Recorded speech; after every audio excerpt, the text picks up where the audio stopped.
আছে যে 2006 সালের অক্টোবর মাসে আমরা এলডিপি গঠন করেছিলাম।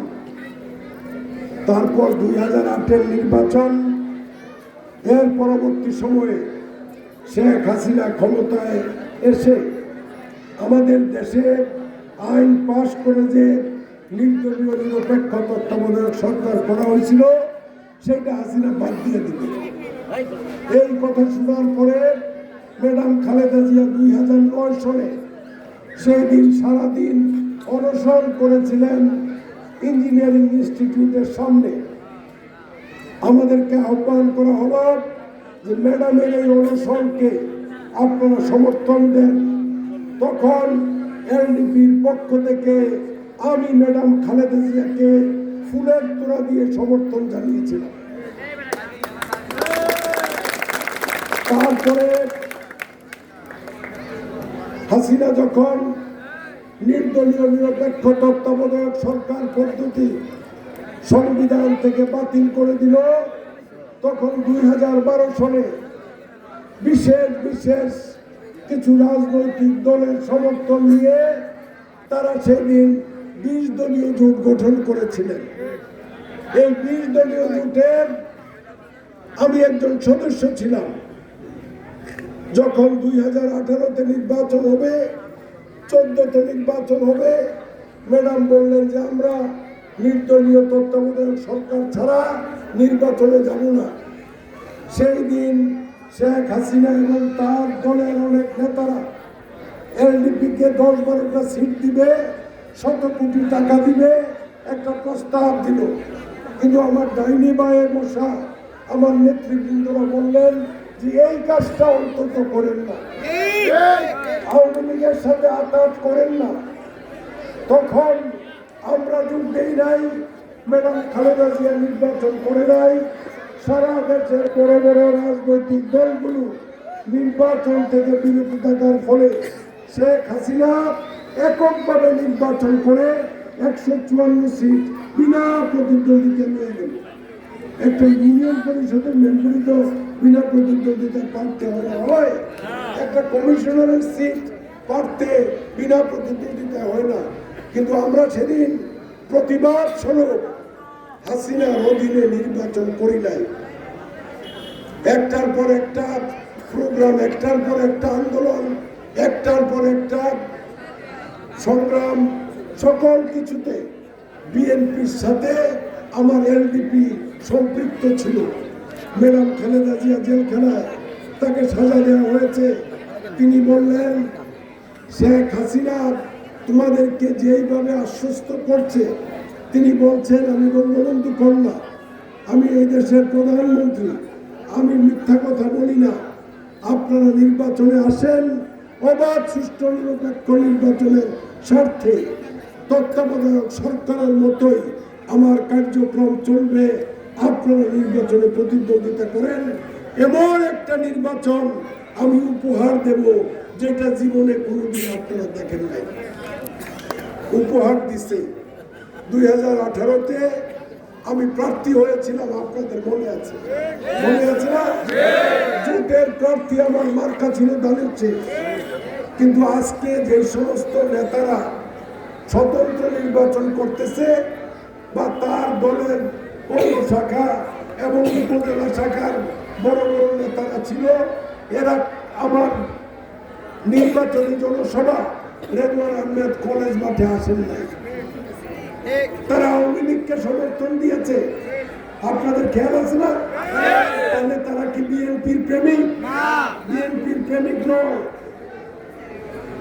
আচ্ছা, আজানটা দিতেছে শেষ হোক, তারপরে তো 15 মিনিট জামাত, 15 মিনিটের মধ্যে আমি শেষ করে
তোরা দেয় তোরা বিদেশ থেকে তুই আসো তোর মাথা আরো দেয় দিয়ে কিন্তু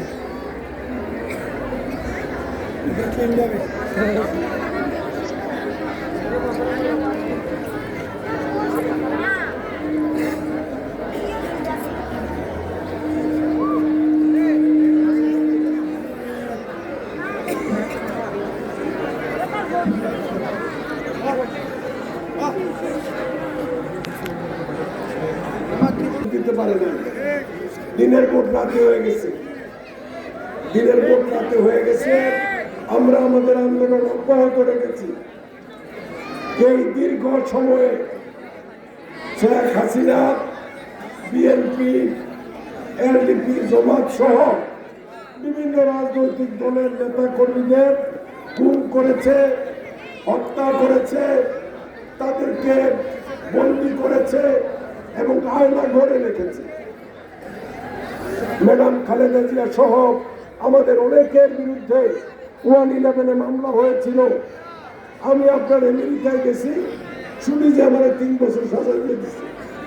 আমি নাই, আমার সার্জারি হয়েছে, বুকের অপারেশন, আমার সাজা দিয়ে দিচ্ছে। তখন দেখলাম দেশে যদি আই তাহলে পুরানি নিয়ে গুম করে মেরে ফেলাইব,